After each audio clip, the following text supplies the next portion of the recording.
رات دن زندگی کو کاٹ رہے ہیں، قبر کے قریب کر رہے ہیں، اور ہم دن بدن دنیا کی غفلتوں میں پھنسے چلے جاتے ہیں. سوچا تک نہیں کبھی. بڑھےپا آ جاتا ہے، سفید بال آ جاتے ہیں، پھر بھی ہمیں کبھی موت کا فکر دامنگیر نہیں ہوا. کیوں ہو؟ کیا ضرورت پڑی؟ حضور اکرم صلی اللہ تعالی علیہ وسلم کی ذات اقدس یتیم پیدا ہوئی. حلیمہ کہتی ہے میرے پاس میرا ذاتی بچہ تھا، لوگوں نے مجھے اپنا بچہ اس خوف سے نہیں دیا کہ یہ اپنے بچے کو تو پالے گی اور ہمارے بچے کو بے پرواہی کر کے خراب کرے گی.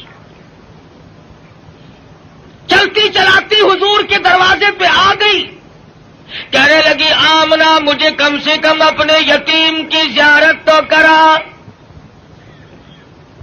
کہتی ہے جب آمنہ خاتون نے چیٹی چادر حضور کے چاند جیسے چہرے سے اٹھائی، حلیمہ کی آنکھیں چندھیا گئی اور کہنے لگی میری آنکھوں نے آج تک اتنا حسین بچہ کوئی دیکھا نہیں. حلیمہ کہتی ہے میں نے بھی نہیں دیکھا. آمنہ فرماتی ہے میں نے بھی نہیں دیکھا. آواز آتی ہے، جبریل کہتے ہیں او حلیمہ او آمنہ تم کہاں سے دیکھ لیتے ہیں؟ تمہارے سامنے تو صرف قریش کے بچے ہیں، بنو سعد کے بچے ہیں. میں مشرق کا چکر لگاتا ہوں، میں مغرب کا چکر لگاتا ہوں، شمال میں پھرتا ہوں، جنوب کا چکر لگاتا ہوں. رب کبریا کی قسم آج تک میری آنکھوں نے اتنا حسین دیکھا نہیں.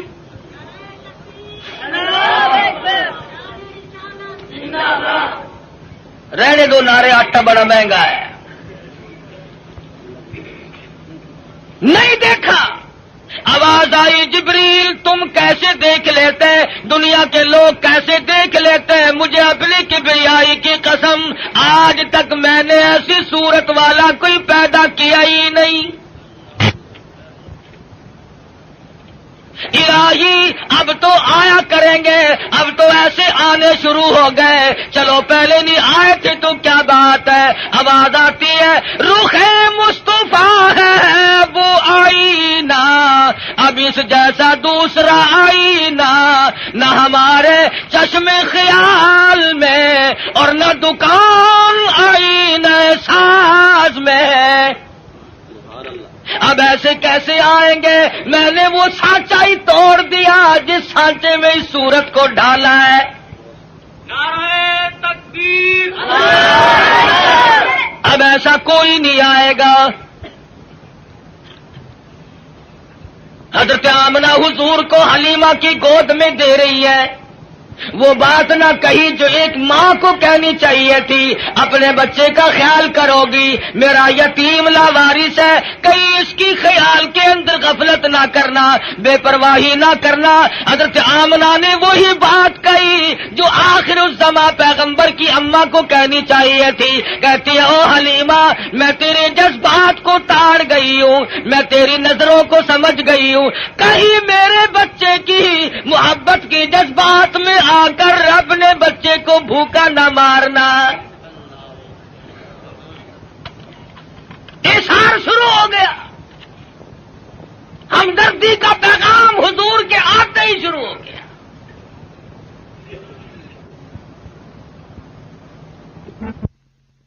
پوچھو یہ سعودی عرب والے بھوکے مرا کرتے تھے، حاجیوں سے ستو چھین کر مانگ کر کھایا کرتے تھے. ادھر قانون مصطفیٰ صلی اللہ علیہ وسلم کے چند قانونوں کا اجرا کیا، حدود اللہ کو قائم کیا. ادھر اللہ میاں نے زمین کو حکم دیا جب میرے نبی کو دستور کو مان بیٹھے اب سونا باہر اگل دے. پٹرول نکل رہا ہے، سنگ مرمر نکل رہا ہے، سونے کی کانیں نکل رہی ہیں. تم دیکھنا تو صحیح جب ہمارے ملک میں اسلامی نظام کو استحکام کی صورت حاصل ہو جائے گی اور ہم جب سب دل سے ماننے لگیں گے، خدا کی قسم پھر اس کی برکتوں کا مشاہدہ کرنا.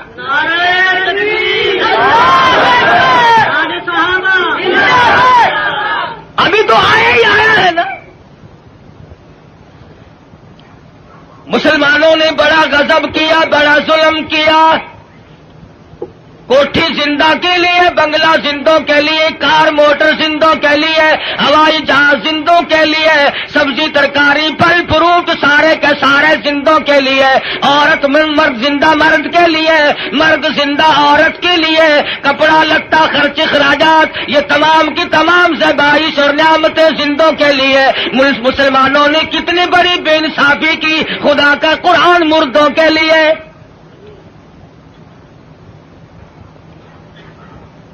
ساری عمر کبھی بنگلے میں اللہ کے قرآن کو جگہ نہ دی، تمام عمر کبھی کوٹھی میں قرآن کو جگہ نہ ملی، کبھی کارخانے میں ذکر تک نہیں آیا اللہ کے قرآن کا. لیکن جب کارخانے دار مر گیا، ذمہ دار مر گیا، پھر سارے علاقے کے مولویوں کو اکٹھا کر کے لاؤ، طالب علموں کو بلواؤ، مولوی جی آج تو بہت قرآن پڑھنا، اینا پڑھنا کہ تسی میرے پیو نو بہش دے وچ ٹھوک کے جانا.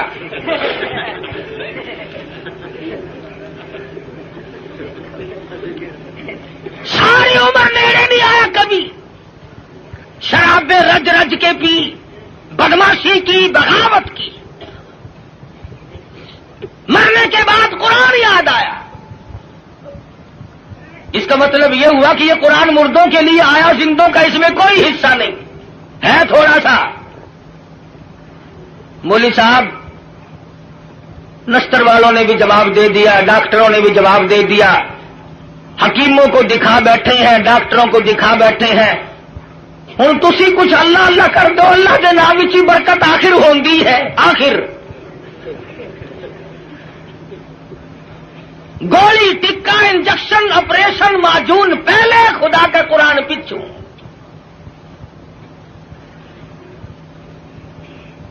اور ہے ہم سونی سرکار دے سارے امتی. عقیدے کی بات کر رہا ہوں کہ ہمارے نظریات دیکھو کتنے بگڑے، ہم کہاں گئے. تمہیں کیا معلوم ہے، زید بن حارث رضی اللہ تعالی عنہ صحابی کہتے ہیں میں مدنی کریم صلی اللہ علیہ وسلم کے ساتھ تھا. حضور جب طائف میں تشریف لے گئے، سرداروں کو اللہ کا قرآن سنایا، توحید کا پیغام پہنچایا، انہوں نے تو انکار کر دیا. طائف کے امیروں کے، غریبوں کے، شریر بچے جھولیاں پتھروں کی بھر کے سرکار مدینہ کے پیچھے لگ گئے.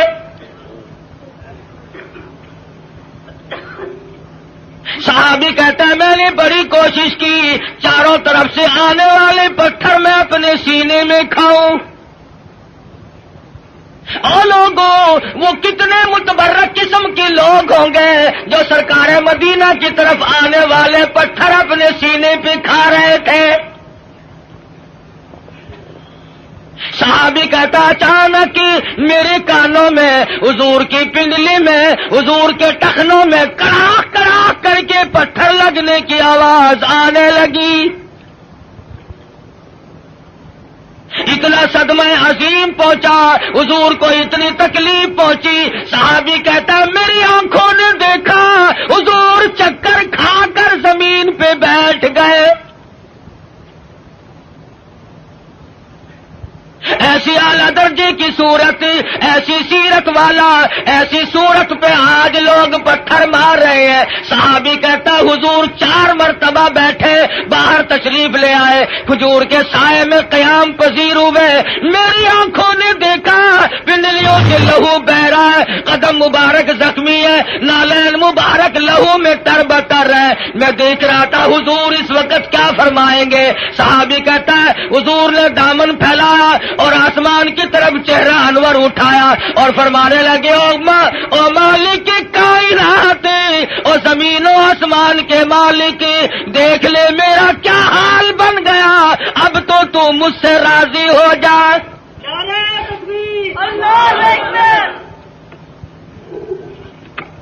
تجھے کیا پتا ہے کہ کس قدر دکھوں سے گزرنا پڑا ہے حضور اکرم صلی اللہ علیہ وسلم کو.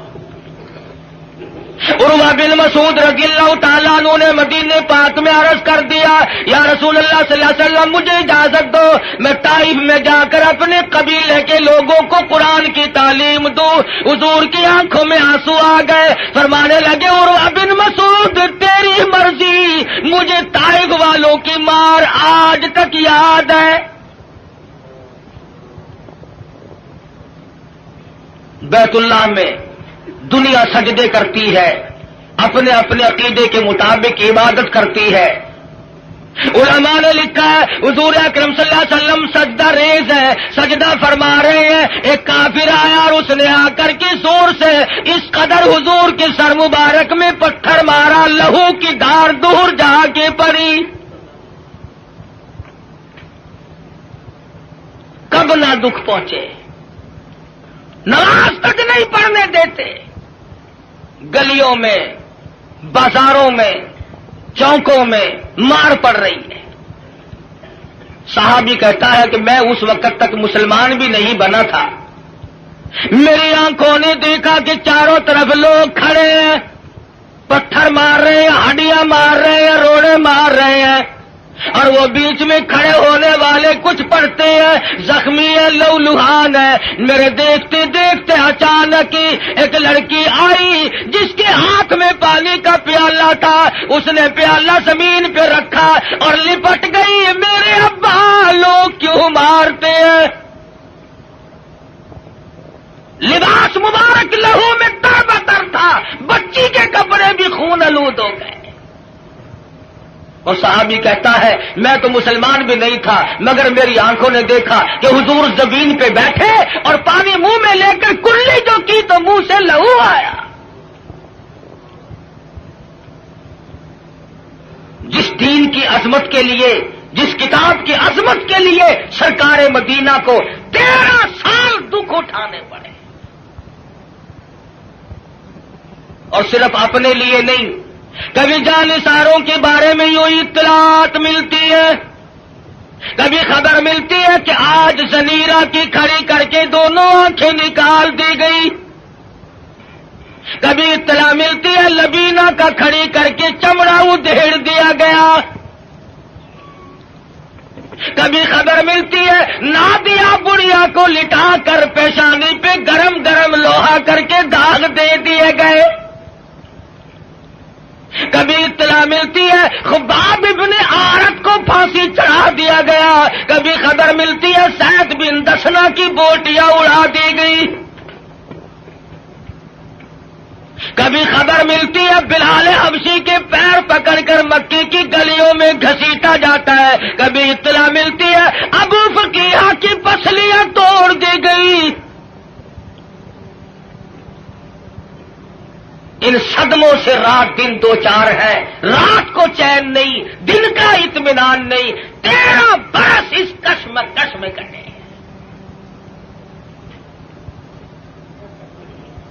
اگر یہ اسلام ایسی چیز ہوتی، اگر دین ایسا ہوتا کہ جس کو چھوڑنا ممکن ہوتا، ان دکھوں میں پڑنے کی حضرات صحابہ کرام کو کیا غرض پڑی تھی؟ پتا چلا کہ ایسی شے تھی جس کو چھوڑنا ہی ممکن نہیں تھا۔ حضور کی خود آنکھوں نے دیکھا صلی اللہ علیہ وسلم، سمیہ کے سامنے کھڑے ہیں مکے کے کافر لوگ،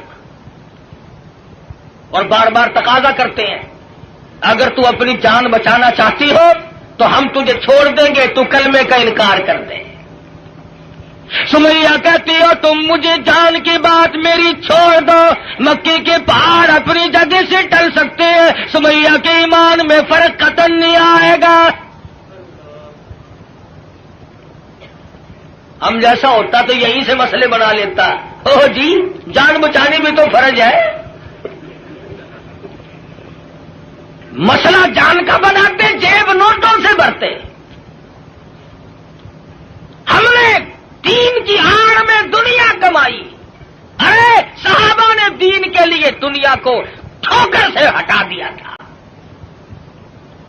پرواہ ہی نہیں کی۔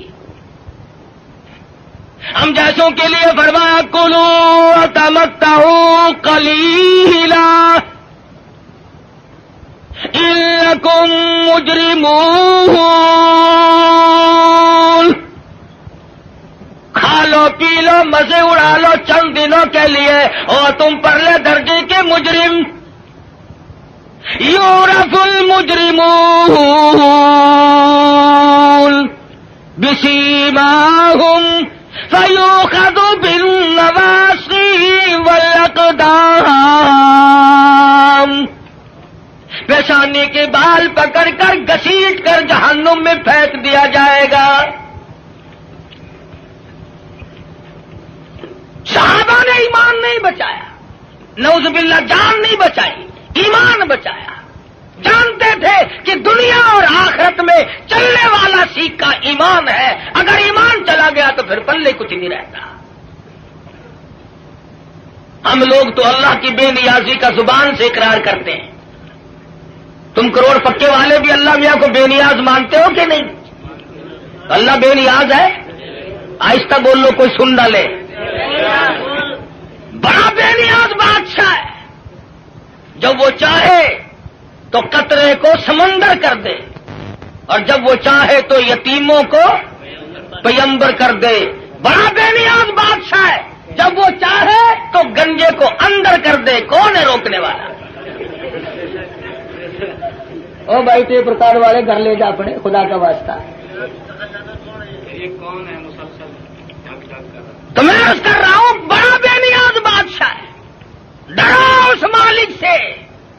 شام کو سو لکھا پتی، صبح کو اٹھو تو ٹکڑوں کے محتاج۔ شام کو وزیر اعظم اور صبح کو اسیر اعظم۔ ریڈیو پہ خبروں میں نہیں سنتے بڑا ملزم؟ کون کہہ سکتا ہے؟ کسی بندے کی مجال نہیں، وہی کرتا ہے فعال لما یرید۔ بڑا بے نیاز ہے، جس کو چاہے بادشاہ بنا دے، جس کو چاہے فقیر بنا دے، کون ہے اسے پوچھنے والا؟ جب تنگ بنگ ہوتا ہے آدمی پھر خدا کو یاد کرتا ہے۔ پچھلے ہفتے میں سندھ گیا تھا، بنیے جو ہے نا سندھ کے ہندو لاکھ درود پڑھوا رہے ہیں۔ ایک مولوی صاحب بتا رہے تھے کہ ہم نے بھی لاکھ درود مہنگا کر دیا، ریٹ بڑھا دیا ہم نے بھی۔ اب لاکھ درود یاد آیا، اس وقت تو کبھی منہ سے ایسی بات نکلتی نہیں نا آدمی کے، جب مغرور کھوپڑی بدلتی ہے خدا جانے کیا بن جاتا ہے۔ اکڑ فرمایا ولا تمشی فی الارض مرحا انک لن تخرق الارض ولن تبلغ الجبال طولا، میری زمین پہ آکڑ کے نہ چل، تو میری زمین کو چیر نہیں سکتا، پہاڑوں سے بلند نہیں ہو سکتا، پھر سائلہ حاصل کیوں کوشش کر رہا کرتے ہیں؟ یہاں بڑے بڑے آئے اور جب جانے لگے تو کسی کو اطلاع تک نہیں ہوئی، خبر تک نہیں ملتی۔ بڑے بڑے کمکمے، بڑے بڑے دمدمے دنیا میں لوگ جب رہتے ہیں نا خدا جانے کیا کیا کریں۔ دیکھا نہیں تم نے ایوب خان، یحییٰ خان، موسیٰ خان، فبأي آلاء ربكما تكذبان، کھیل نہیں لینے دی کسی نے بھی۔ اسلام کا نام استعمال کیا سب نے، آیا اسلام، آیا اسلام، لینا نہ دینا کچھ بھی نہیں۔ ہم لوگوں کی بھی مت ماری، بگاڑا لوگوں کو، مولویوں کے دماغ خراب ہوئے، پیروں نے اپنی روش چھوڑی، سب کچھ بدلا۔ جان بچاؤ، جان بچاؤ، پیٹ بچاؤ، اپنا ٹھکانہ بچاؤ، بچاؤ۔ صحابہ کرام میں یہ بات قتل نہیں۔ خویب بن زید انصاری نوجوان ہے رضی اللہ تعالی، میدان جہاد میں گرفتار کر لیا گیا، کافر لوگوں نے مجبور کیا، او صحابی تو بڑا قداور ہے، بڑا حسین ہے، بڑا جمیل ہے، ہم تجھے چھوڑ دیں گے، تو کلمے کا انکار کر دے۔ صحابی کہتا ہے مجھے کلمہ مفت میں نہیں ملا، روپے پیسے کے بدلے میں نہیں ملا، مجھے لہو کی ندیاں بہا کے کلمہ ملا، میں انکار کیسے کروں؟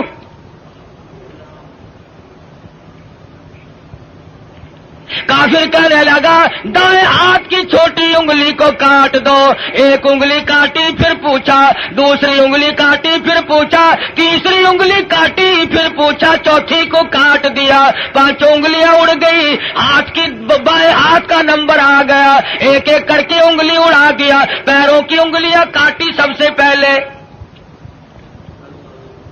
دونوں پیروں کی 10 انگلیاں اڑا دی اور صحابی سے پوچھا بتا تیرا کیا پروگرام ہے. صحابی کہتا ہے وَلَا تَقُولُوا لِمَن يُقْتَلُ فِي سَبِيلِ اللَّهِ أَمْوَاتٌ بَلْ أَحْيَاءٌ وَلَكِن لَّا تَشْعُرُونَ. میرا یہ پروگرام ہے. جب سے میں نے قرآن پڑھا, جب سے میں نے قرآن سنا, میں تو متمنی ہوں اس بات کا اللہ کی راہ میں میری جان چلی جائے. دونوں پیروں کی انگلیوں کو کاٹ دیا اور اس کے بعد حکم دیا کہ ہاتھ کی ایک ایک انگلی کو 3 جگہ سے کاٹو. ہاتھ کی, پیروں کی 20 انگلیوں کو اڑا دیا گیا. اور لوگوں یہ صحابی لوہے کا نہیں, پتھر کا نہیں, پلاسٹک کا نہیں, میرے تیرے جیسا آدمی تھا. پر ایمان کا کتنا قدردان ہے, قتل پیچھے ہٹنے کو تیار نہیں.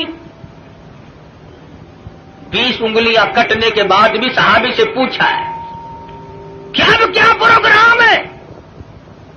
صحابی کہتا میرا پروگرام تم پہلے سن چکے ہو, میں تو ان لوگوں میں سے ہوں. وَمِنَ النَّاسِ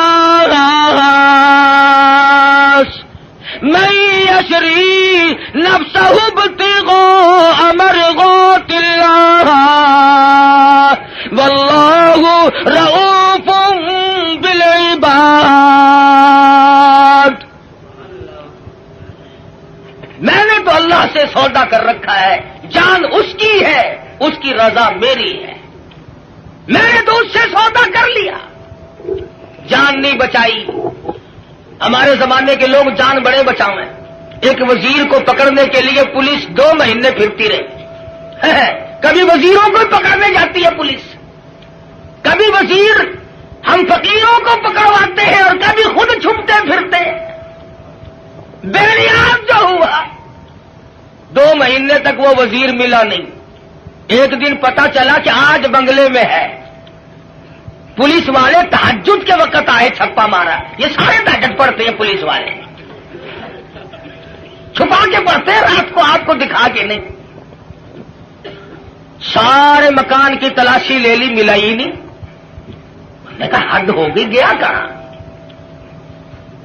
وزیر سیانے تو ہوتے ہی ہیں. اس نے سوچا آج تو یوں کام چلے گا. زنانی چادر اوڑھ کے دودھ ملونے بیٹھ گیا. پولیس والوں نے سوچا کوئی پرانی بڈھڑ ہے, دودھ ملو رہی ہے, اسے کیا پوچھنا چھیڑنا ہے. اللہ بڑا بے نیاز ہے. وہ ڈھونڈتے پھر رہے تھے نا, کھانسی اٹھ کھڑی ہوئی. پولیس والے کہنے لگے کہ کھانسی مردانی کام زنانہ قصہ کیا ہے یہ.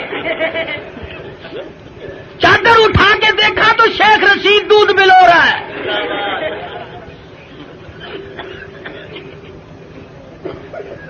بڑا بے نیاز ہے, وزیروں کو دودھ ملوتے دیکھا.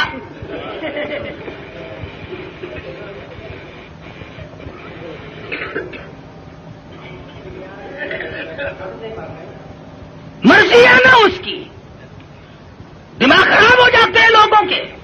یہ رامے نہیں, رامے جانتے ہو رامے کو؟ پنجاب کا وزیر اعلیٰ تھا. پچھلے دنوں میں حاصل پور منڈی میں تقریر کی. کہنے لگا میں ان مولویوں کے پیٹ پھوڑ کے حلوہ نکال کے چھوڑوں گا. پیٹ پھوڑ کے. دوسرے تیسرے دن وہاں میرا موقع لگ گیا. میں نے کہا وزیر صاحب پیٹ پھوڑنے کی کیا ضرورت ہے, ہمیں تکلیف دے کر خامخواہ حلوہ نکالنا ہے. اگر پیٹ میں پڑا ہوا ہی نکالنا ہے تو صبح تشریف لے آنا, نکلا ہوا دے دیں گے.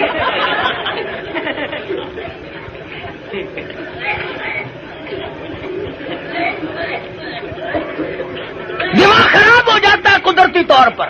اسٹیج ہی ایسی ہے, بگڑ جاتے ہیں لوگ. اللہ پاک سے ڈرنا چاہیے، بڑا بے نیاز ہے۔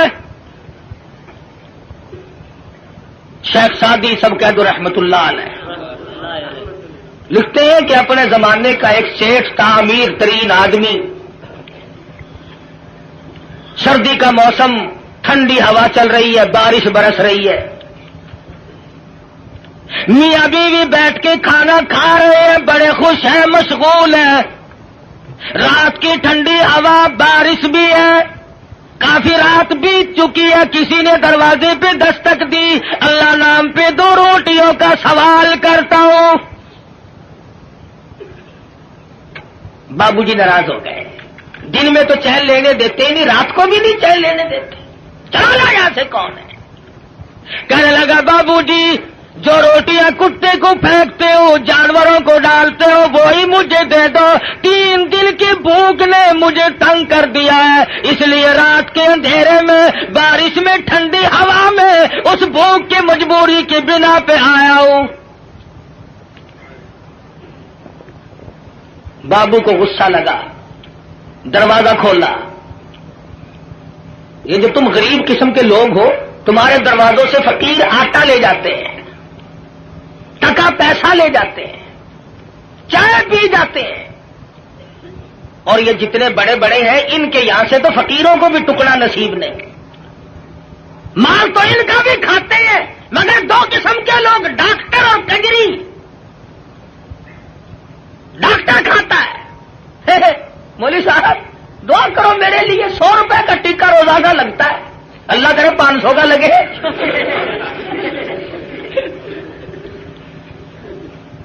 پتا ہے تم غریبوں کو کتنے ٹکے لگاتے ہو؟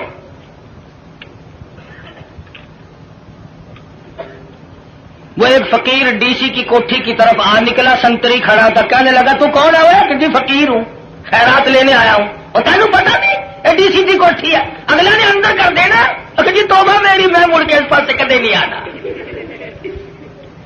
کون جائے؟ بابو جی کو جلال آیا، غصہ آ گیا، دروازہ کھولا، باہر آ کر کے اس فقیر کے منہ پہ تماچے مارے۔ تو تنگ کرنے کہاں سے آ گیا؟ پہلے اس نے اس کے دروازے پہ صدا کی تھی، پھر اس مالک الملک کے دروازے پہ صدا کر دی، اور میرے مالک واللہ الغنی وانتم الفقراء، تو غنی ہے، سارا جہان تیرے در کا محتاج ہے، فقیر ہے، اور میرے معبود میں فقیر خود نہیں بنا، یہ امیر خود نہیں بنا، مانگی روٹی ملے تماچے تیری مرضی۔ وہ تو سب کی سنتا ہے، لگا کاروبار میں گھاٹا پڑنے، آج یہ دکان گئی، کل وہ کارخانہ گیا، گھٹتے گھٹتے ٹکڑوں کا محتاج ہو گیا۔ کیا کمی ہے اس کے یہاں گھٹانے اور بڑھانے کے لیے؟ رشتہ دار، عزیز و اقربا، یہ اسی وقت تک ہے جب تک گاڑی چل رہی ہو، رک جائے پھر کوئی کسی کا اس دنیا میں نہیں بنا کرتا۔ اچھا بھلا کام چل رہا ہو، سب کہتے ہیں میرے چچا لگتے ہیں، یہ میرے ماموں جان ہے، یہ میرے تایا جی ہے، اور پلے نہیں ہونا کہ یہ کون ہے، تم اسے پہچانتے ہو؟ مینوں کی پتا خبر کون پھردا ہے۔ گاڑی جو رک گئی، بالآخر یہاں تک گھٹا، ٹکڑوں کا محتاج ہو گیا۔ بیوی کہنے لگی اب تو تیرے پاس روٹی کا بندوبست بھی نہیں، مجھے طلاق دے، میری جان چھوڑ۔ وہ بھی طلاق لے کر چلی گئی، اس نے جا کر کسی دوسری جگہ شادی کر لی۔ جس جگہ اس نے جا کے شادی کی ہے، یہی عورت اور اس کا خامند، اتفاق ایسا بنا وہی موسم ہے، سردی کا موسم ہے، ٹھنڈی ہوا چل رہی ہے، بارش برس رہی ہے، رات کا وقت ہے، کھانا کھانے کے لیے ہاتھ دھو کے بیٹھے ہیں، کسی نے دروازے پہ دستک دی، اللہ نام پہ 2 روٹیوں کا سوال کرتا ہوں۔ وہ اس کا خامند کہنے لگا کہ ہم نے تو دوپہر بھی کھائی تھی، یہ جو اس سردی میں آیا ہے خدا جانے کب کا بھوکا ہے، یہ سارا کھانا جا کے دیا، ہم تو اور پکا لیں گے، یہ خامخواہ آوارہ پھرنے کا ٹائم نہیں، شدید سردی ہے، بارش برس رہی ہے، بھوک نے بےتاب کیا غریب کو۔ عورت کھانا دینے گئی، واپس آئی تو روتی ہوئی آئی، خامد نے پوچھا کیا بات ہے تم ڈر گئی؟ کہنے لگی نہیں نہیں، گھبرا گئی، کہتی ہے نہیں نہیں، پھر کیا بات ہے روئی کیوں؟ عورت کہتی ہے اس مالک کی بے نیازی کو دیکھ کر مجھے رونا آ گیا، جس فقیر کو کھانا دے کے آئی ہوں اس فقیر کو میں نے پہچان لیا، اسے میں نے جان لیا، کیا بتاؤں، اپنے زمانے کا بہت بڑا سیٹھ امیر آدمی تھا اور وہ میرا پہلا خامن تھا، آج میرے دروازے پہ ٹکڑے مانگنے آیا۔ خامن کہنے لگا اگر تم تسلی سے سنو اور گھبراؤ نہ تو کوئی راز کی بات تمہیں میں بھی بتا دوں۔ عورت کہنے لگی کیا بتاؤ گے؟ خامن کہتا ہے رب کبریا کی قسم میں وہی فقیر ہوں جس کو تیرے خامد نے تماچے مارے تھے، وہی ہوں میں، آج میری جگہ وہ ہے اس کی جگہ میں ہوں، فعال لما یرید، بڑا بے نیاز ہے، کون اسے روکے کون اسے ٹوکے، سارا جان اس کے لیے، یا ایھا الناس انتم الفقراء الی اللہ واللہ هو الغنی الحمید۔ تمام بادشاہ ہوں، وزیر ہوں، امیر ہوں، غریب ہوں، سب اس کے دروازے کے محتاج ہیں۔ تو بات کر رہا تھا نبی کریم صلی اللہ علیہ وسلم کے ایک دیوانے کی، ایک پروانے کی، جس کے ہاتھوں پیروں کی 20 انگلیاں کٹ گئی، لہو بہ رہا ہے، مجال ہے، صحابی گھبرایا۔ بالآخر لکھا ہے کہ صحابی سے پوچھنے کے بعد میں پیروں کی طرف سے ٹوکا کرنا شروع کر دیا، گھٹنوں کے قریب پہنچے تو صحابی شہید ہو گیا، جان دے دی، ایمان نہ دیا، ضمیر نہ دیا، اپنے دل کے جو ارمان تھے ان کا سودا نہ کیا، سب کچھ دے دیا، جان کے ٹکڑے ہو گئے، قیمہ بن گیا، مگر ذرہ برابر صحابی گھبرایا نہیں۔ یہ سارے مسئلے ہمارے لیے ہیں، گھبرانے والے بھی، پریشان ہونے والے بھی۔ محمد عربی صلی اللہ علیہ وسلم کی نگاہوں نے جہاں نبوت کی نظر پڑی اسے اتنا مضبوط کر دیا کہ پوری دنیا مل کر اس کے طاقت کو سامنے لا کر اسے جھکا نہ سکی۔ یہ تو جوان صحابی ہے، بچوں کا حال دیکھو۔ ہجرت والی رات میں سرکار مدینہ صلی اللہ علیہ وسلم نے حضرت اسما بنت ابو بکر سے فرمایا، بچی ہے چھوٹی سی، کہ ہمارے بارے میں کوئی پوچھنے آئے تو اسے خبر نہیں دینی۔ ابو جہل آیا، عتبہ آیا، شیبہ آیا، بڑے بڑے بہادر چودھری مکے کے رئیس آ کر اکٹھے ہو گئے، حضرت اسما سے کہنے لگے بتا تیرا بار تمہارا نبی کہاں ہے؟ اسما کہتی ہے تم پوچھ نہیں سکتے، بچی ہے ذرا سی، نہیں پوچھ سکتے، تمہارے بس کا روگ نہیں ہے۔ ساتھ والے کہنے لگے اور بچی تجھے بتانا پڑے گا ورنہ یہ مارے گا، اور صرف بات نہیں ہوئی، ابو جہل نے اسما بنت ابو بکر کے سر کے بال پکڑے، گما کے پتھر میں دے کے مارا، ادھر پیشانی نوک دار